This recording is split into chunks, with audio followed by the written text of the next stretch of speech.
Hello students, आगे बढ़ते हैं। पिछले क्लास में अपन ने जो देखा था, थ्रस्ट फोर्स का फॉर्मूला देख लिया था, density into area into we square. ठीक है, अपन ने जो पिछले क्लास में थ्रस्ट फोर्स का जो फॉर्मूला देखा था, this is rho A V square. ठीक, जिस ये वी किसकी वेलोसिटी थी? जिस होल से पानी निकल रहा था उसकी वेलोसिटी, यहाँ कहीं होल कर रखा था उसकी वेलोसिटी, उसी का एरिया यूज करना है। एरिया किसका होना चाहिए? जिस होल से पानी निकल रहा है उसी होल का एरिया, जिसकी वेलोसिटी उसी का एरिया। ठीक है, एक क्वेश्चन करते हैं। एक कंटेनर है जिसका मास m इंटू सी है, area of the container a है, एक होल है जिसका एरिया ऑफ स्मॉल a है। ठीक है, यहाँ पे friction, static friction mu s दे रखा है, तो आपको बताना है म्यू एस की वैल्यू कितनी होगी, फाइंड म्यू एस बताना है। ठीक, हमें पता है जो पानी बाहर निकलेगा इसकी वजह से इधर की तरफ एक थ्रस्ट फोर्स लगेगा। थ्रस्ट फोर्स की वजह से कंटेनर मूव करना चाहेगा, मूव करने के को रोकने के लिए एक स्टैटिक फ्रिक्शन को आना पड़ेगा, तो वो स्टैटिक फ्रिक्शन म्यू एस की वैल्यू बतानी है।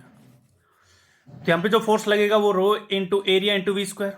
मैंने बताया था जिस होल से पानी निकल रहा है उसकी वेलोसिटी इंटू उसी का एरिया, तो एरिया और यहाँ से जो पानी निकल रहा है उसकी वेलोसिटी वी, और वी किसके बराबर होनी चाहिए? √2g(h) के बराबर। Mu S mu into normal होता है, नॉर्मल किसके बराबर हो गया? नॉर्मल जहां यहां से लग रहा है ये बराबर होना चाहिए m इंटू जी के बराबर।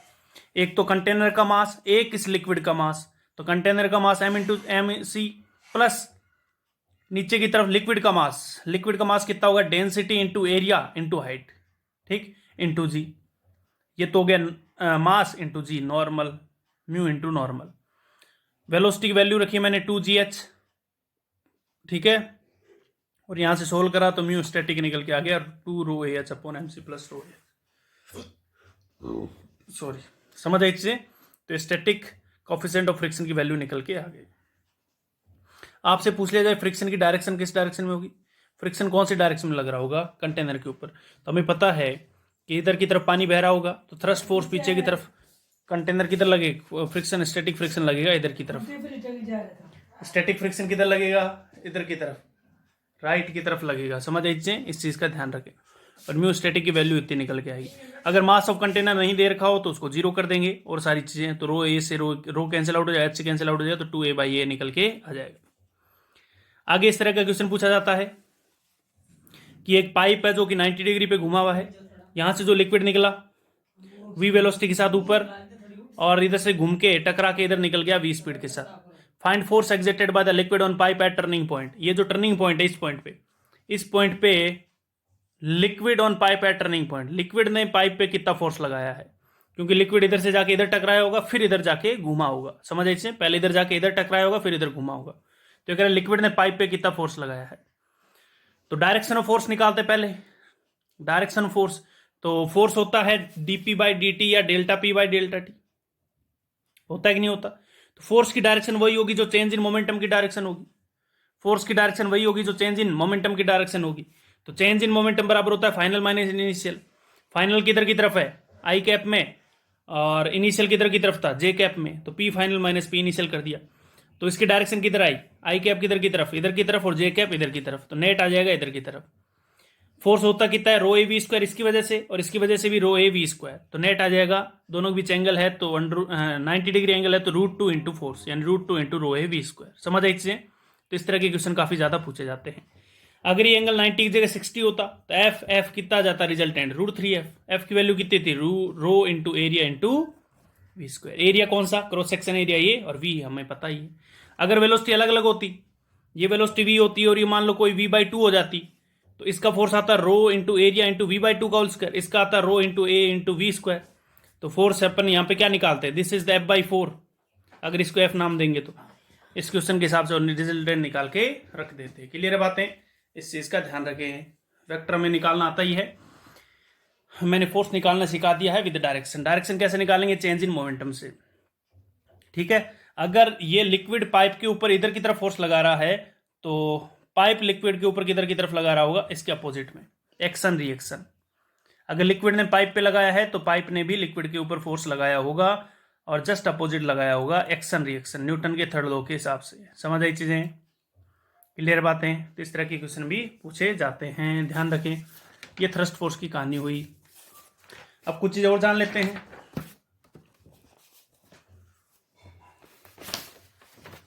अगली कहानी ये है, इस तरह के क्वेश्चन नीट ने काफी बार पूछे हैं, तो सही ढंग से देखें नीट वाले। आपने ये देखा होगा कि जो गांव के पुराने घर होते थे उनके छत जो टिन से बने होते थे, टिन जानते हैं, तो वो छत आंधी तूफान में उड़ जाया करते थे। समझ आए इससे? उसका रीजन क्या था पहले वो सुने। कि ये मान लो टिन है, ये इस तरह का टिन बना हुआ है, घर की छत है वो टिन से बनी हुई है। इधर से हमारा हवा चल रही है, आंधी तूफान आ रहा है तो इधर से काफी तेज हवा चल रही है। ठीक, डेंसिटी ऑफ एयर रो है, एयर की डेंसिटी कितनी है, रो है।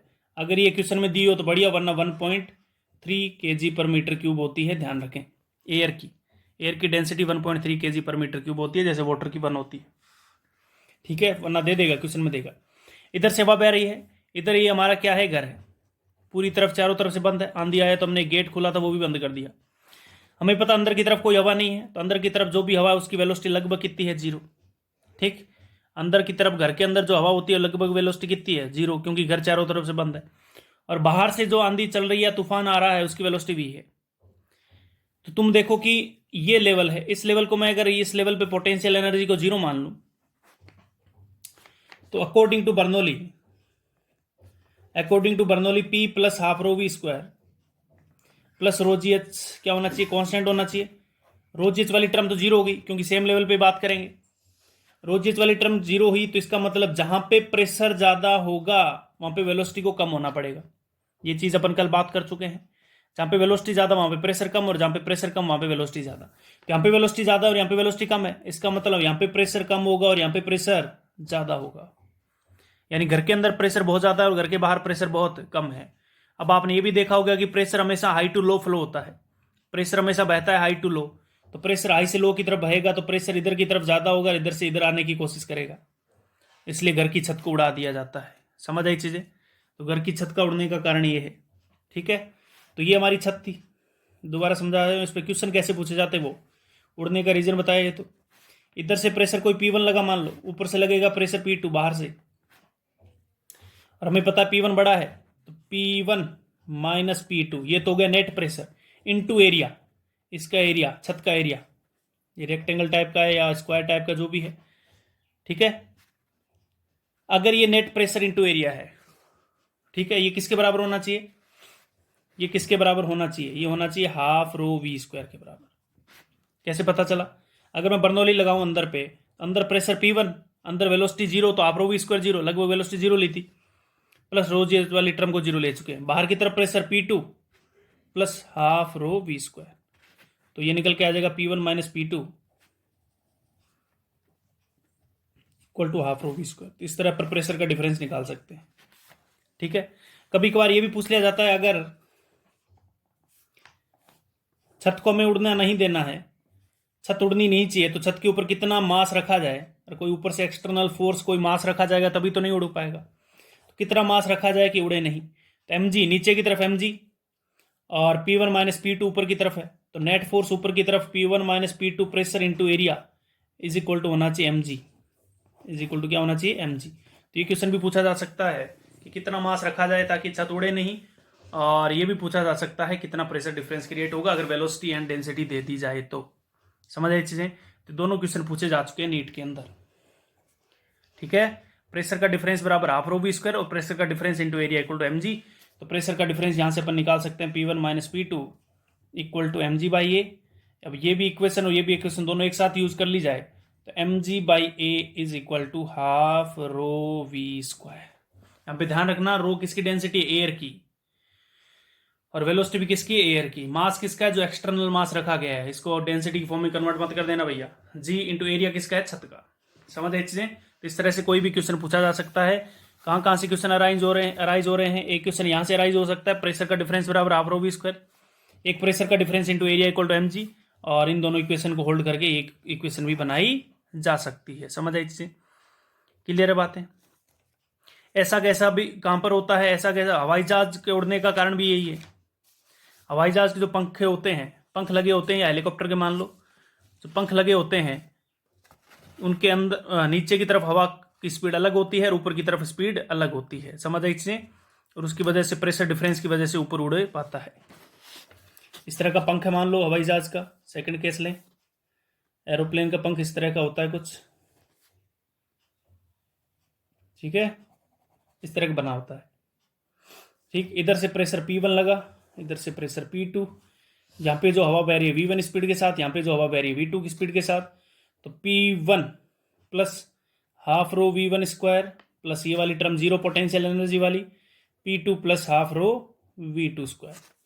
तो P1 बड़ा होना चाहिए, तो P1 minus P2 is equal to half rho V2 square minus P1 square. बड़ा क्यों होना चाहिए? क्योंकि ऊपर उठना है तो नीचे वाले प्रेशर को ज्यादा होना पड़ेगा, तो P1 माइनस प्रेशर का डिफरेंस बराबर half rho V2 square minus V1 square आना चाहिए। समझ आई चीजें? इसी तरह आपने ये देखा होगा कि क्रिकेट के अंदर विकेट उड़ते हैं बैट्समैन के, जब स्पिनर विकेट उड़ाता है तो उसका कारण भी यही होता है, उसे कहते हैं मैग्नस इफेक्ट। क्या कहते हैं? Magnus effect. मैग्नस इफेक्ट क्या होता है? ये हमारे पास बॉल है, ये हमारे पास क्या है? बॉल है। जब कोई स्पिनर बॉल करता है, जब कोई स्पिनर बॉल करता है तो हमें पता है बॉल इस तरह रोटेट होती है, यानी इसका रोटेशनल इफेक्ट ओमेगा, और बॉल आगे जा रही, आगे भी बढ़ती है तो वी सेंट्रो मास, और बॉल आगे की तरफ जाती है बॉलर से छूट के बैट्समैन की तरफ तो वी सेंट्रो मास आगे की तरफ, और इस तरह घूमती भी जा रही है तो ओमेगा, क्योंकि बॉल घूमते हुए जाती है। स्पिनर जब बॉलिंग करता है तो घुमा के भी छोड़ता है और आगे बढ़ा के भी छोड़ता है। अब तुम देखो इस टॉप पॉइंट की स्पीड, ये प्योर रोलिंग के अंदर या रोलिंग मोशन के अंदर पड़ा था, टॉप पॉइंट की स्पीड होगी VCM प्लस आर ओमेगा, और बॉटम पॉइंट की स्पीड होगी VCM और आर ओमेगा पीछे की तरफ तो VCM minus R omega. Speed कहां पर ज्यादा है? स्पीड बॉटम पे ज्यादा है और स्पीड बॉटम पे ज्यादा, स्पीड बॉटम पे कम है और टॉप पे ज्यादा है। इसका मतलब pressure at bottom is more than pressure at top. जहां पे स्पीड कम वहां पे प्रेशर ज्यादा। हवा का प्रेशर ऊपर की तरफ, नीचे की तरफ ज्यादा होगा और ऊपर की तरफ कम होगा। तो बैट्समैन सोचता है बॉल यहां आके गिरेगी, वो कुछ आइडिया लगाता है। तुम देखो प्रेशर किधर से ज्यादा है? नीचे, सॉरी पोज हो गया था वीडियो। तो नेट फोर्स किधर की तरफ आ जाता है? ऊपर की तरफ। तो pressure at bottom is greater than pressure at top. तो नेट प्रेशर ऊपर की तरफ आया, तो net pressure into area of the ball. तो तुम बताओ नेट प्रेशर ऊपर की तरफ है तो एक हवा का धक्का ऊपर की तरफ लगेगा, तो बॉल जहां पे गिरने चाहिए थी उससे आगे जाके गिरती है और बैट्समैन बीट होके बोल्ड हो जाता है या कैच आउट हो जाता है। समझ आई चीजें? तो ये क्रिकेट का कारण होता है। तो सही ढंग से खेलें क्रिकेट भैया, पूरा दिमाग लगा के, फिजिक्स लगती है उसमें, ठीक है। Pressure at bottom is greater than. ऐसा भी हो सकता है कभी कभार वो रिवर्स स्विंग भी कराता है, उल्टी घुमा के छोड़ता है, तो ऊपर हो जाएगा VCM माइनस आर ओमेगा और नीचे हो जाएगा VCM प्लस आर ओमेगा। तो प्रेशर अब की बार ऊपर से ज्यादा आ जाएगा। तो प्रेशर ऊपर से ज्यादा आएगा तो बैट्समैन सोचेगा कि बॉल कहाँ आके गिरेगी, आगे जाके गिरेगी और पहले गिर जाती है। समझ आई चीजें? और बैट्समैन शॉट उठा देता है, हवा में बॉल चली जाती है। क्लियर है बातें? तो ये होता है मैग्नस इफेक्ट। क्लियर बातें? क्लियर है बात? तो इस तरह के एग्जाम्पल यहाँ पे पूछे जाते हैं। तो ये झुंपड़ी वाला एग्जाम्पल ज़्यादा इंपॉर्टेंट था, वो घर के छत के उड़ जाते हैं वो वाला, ठीक है। उस पर कैसे कैसे एग्जाम्पल बनते हैं वो ध्यान रखें। उसके बाद एक आता है रिनॉल्ड नंबर। ये अब की बार जेईई मेन के अंदर पूछ लिया गया था, काफ़ी टाइम से इस पर क्वेश्चन नहीं पूछा गया था, लेकिन अब की बार पूछ लिया गया था रिनॉल्ड नंबर, ठीक है। रिनॉल्ड नंबर क्या होता है? रिनॉल्ड नंबर का एक फॉर्मूला निकल के आता है rho we D by eta. Rho we D by eta. Rho क्या है? Density of liquid, v velocity है, d is the diameter, d ध्यान रखें डायामीटर, ईटा है कोफिशिएंट ऑफ विस्कोसिटी, ये हम पढ़ चुके हैं, कोफिशिएंट ऑफ विस्कोसिटी। तो यहां से रिनॉल्ड नंबर इस फॉर्मूले से चेक किया जाता है, ठीक है। Reynold number rho we D by eta से चेक किया जाता है, ध्यान रखें।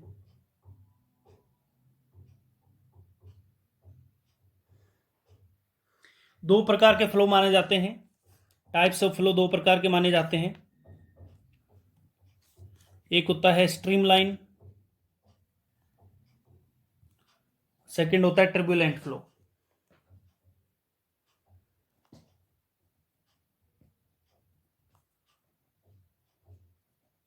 ठीक है।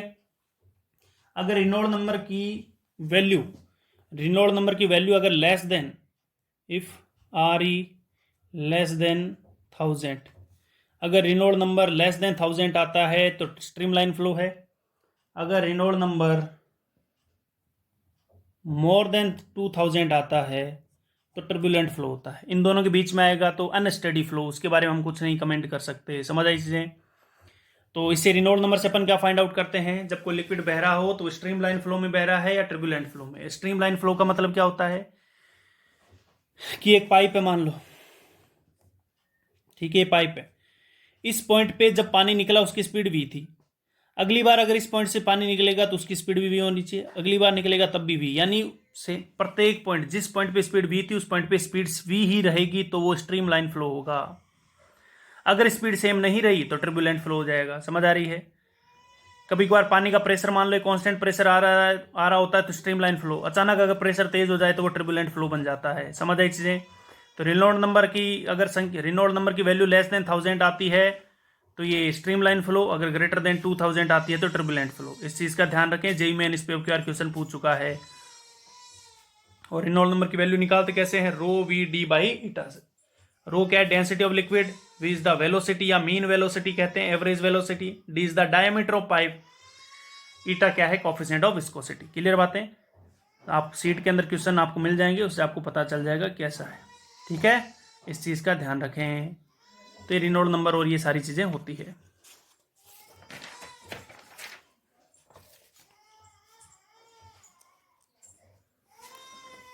इसके बाद एक चीज और बचती है हमारे पास, वो है वेंचुरीमीटर।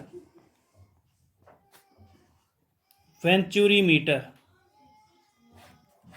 वेंचुरीमीटर वेंचुरीमीटर क्या होता है? वेंचुरीमीटर जो पाइप के अंदर जो लिक्विड फ्लो होता है, पानी फ्लो होता है, उसके फ्लो को मेजर करने में काम आता है। वेंचुरीमीटर उसके फ्लो को मेजर करने में काम आता है।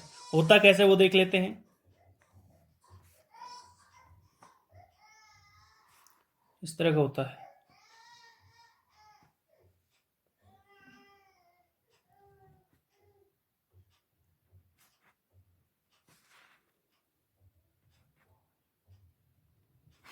ठीक है, इस तरह से दो लिम्स निकले होते हैं, ये होता है वेंचुरीमीटर टाइप का। इधर से लिक्विड बह रहा होता है,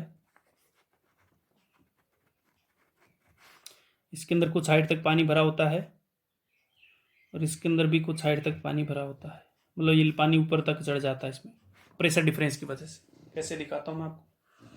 यहाँ का क्रॉस सेक्शन एरिया ए मान लेते हैं या A1 मान लेते हैं, और यहाँ से जो पानी निकल रहा है उसकी स्पीड V1 है। यहाँ का क्रॉस सेक्शन A2 मान लेते हैं और यहाँ से जो स्पीड निकल रही है V2 है। ठीक है, सबसे पहली बात तो A1 V1 equal to A2 V2, इसमें कोई दिक्कत है ही नहीं। दूसरी बात, ये हाइट मान लेते हैं H1 है, ये हाइट H2 है। पहली बात तो देखो H1 बड़ा होगा कि H2 बड़ा होगा, तो इसको देखने के लिए हमें पता है यहाँ पे एरिया ज़्यादा है, और जहाँ पे एरिया ज़्यादा होता है वहाँ पे प्रेशर भी ज़्यादा होता है। तो प्रेशर ज़्यादा है तो रो जी एच, प्रेशर प्रोपोर्शनल हाइट, तो हाइट भी ज़्यादा होगी। समझ इससे, ये चीज़ मैं कल समझा चुका हूँ। जहाँ पे एरिया ज़्यादा वहाँ पे प्रेशर ज़्यादा, प्रेशर ज़्यादा वहाँ पे हाइट भी ज़्यादा। H2 माइनस या H1 माइनस H2 को मैं H कह रहा हूँ। समझ इस चीज़ का ध्यान रखें। इस लेवल को मैं पोटेंशियल एनर्जी 0 का लेवल ले रहा हूँ। अब ये इक्वेशन 1 हो गई। सेकंड इक्वेशन क्या लगाऊंगा, equation of continuity, Bernoulli theorem लगाऊंगा। इक्वेशन ऑफ कॉन्टिन्यूटी हो चुकी है, सेकंड इक्वेशन लगाऊंगा बर्नौली थ्योरम। तो यहाँ पे क्या लिखेंगे, प्रेशर कितना P0 या प्रेशर P1 मान लेते हैं, कोई दिक्कत नहीं, यहाँ पे प्रेशर P1 मानते हैं, plus half rho V1 square plus 0 is equal to pressure यहाँ पे इस 2 पॉइंट पे P2 मान लेते हैं plus half rho V2 square. P1 को प्रेशर लिखेंगे, यहाँ पे pressure P0 plus rho G H1, P1 आएगा P0 plus rho G H1 plus half rho V1 square. P2 लिखेंगे P0 प्लस रो जी H2, P0 प्लस रो जी H2 plus half rho V2 square. P0 से P0 cancel out हो जाएगा, ये निकल जाएगा देखो half rho V1 square minus V2 square.